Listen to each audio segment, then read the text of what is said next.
ప్రేక్షకులకు నమస్కారం. ఈరోజు సహజ వశీకరణం గురించి తెలుసుకుందాం. పూర్తి విషయంలోకి వెళ్లే ముందు ఛానల్ని సబ్స్క్రైబ్ చేయని వారు దయచేసి కింద కనిపిస్తున్న రెడ్ కలర్ సబ్స్క్రైబ్ బటన్ని ప్రెస్ చేయడం ద్వారా ఈ ఛానల్ని సబ్స్క్రైబ్ చేసుకోండి.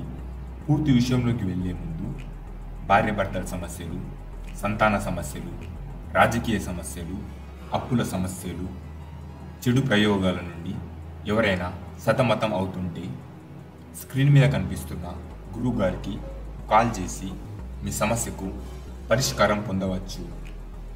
గురువుగారికి సంప్రదించవలసిన ఫోన్ నెంబర్ మీకు స్క్రీన్ మీద కనిపిస్తుంది.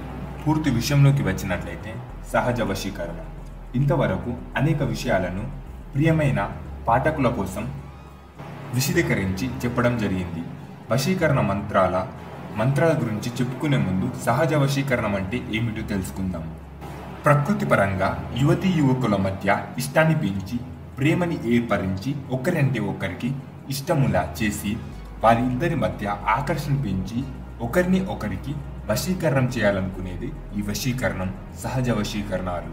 ఇందులో చాలా రకాల వశీకరణ మంత్రాలు ఉంటాయి. స్త్రీ వశీకరణ మంత్రం, పురుష వశీకరణ మంత్రం, భర్త వశీకరణ మంత్రం, భార్య వశీకరణ మంత్రం. ఇప్పుడు మనం ఒక వశీకరణ మంత్రం తెలుసుకుందాం. దీన్ని ఒక పేపర్ మీద రాసుకొని మీ పర్సులో పెట్టుకొని వెనకాల మీరు ఎవరైతే వశీకరణ చేయాలనుకుంటున్నారో వారి పేరు రాసుకొని 11 రోజులు పూజ గదిలో వారిని స్మరిస్తూ మీ ఇష్ట దైవానికి పూజిస్తే వారు మీకు పూర్తిగా వశీకరణం అవుతారు. ఇప్పుడు మంత్రం తెలుసుకుందాం.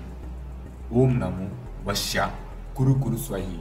ఓం నమో వశ్య కురు కురు స్వహి. ఓం నమో వశ్య కురు కురు స్వహి. దీన్ని ఒక పేపర్ మీద రాసి వెనకాల మీ ఇష్టమైన వారి పేరు రాసి మీ పర్సులో కానీ లేదా మీ జేబులో కానీ 11 రోజులు పెట్టుకోవాలి. అలాగే ప్రతిరోజు దీన్ని దేవుని గదిలో పెట్టి పూజించాలి.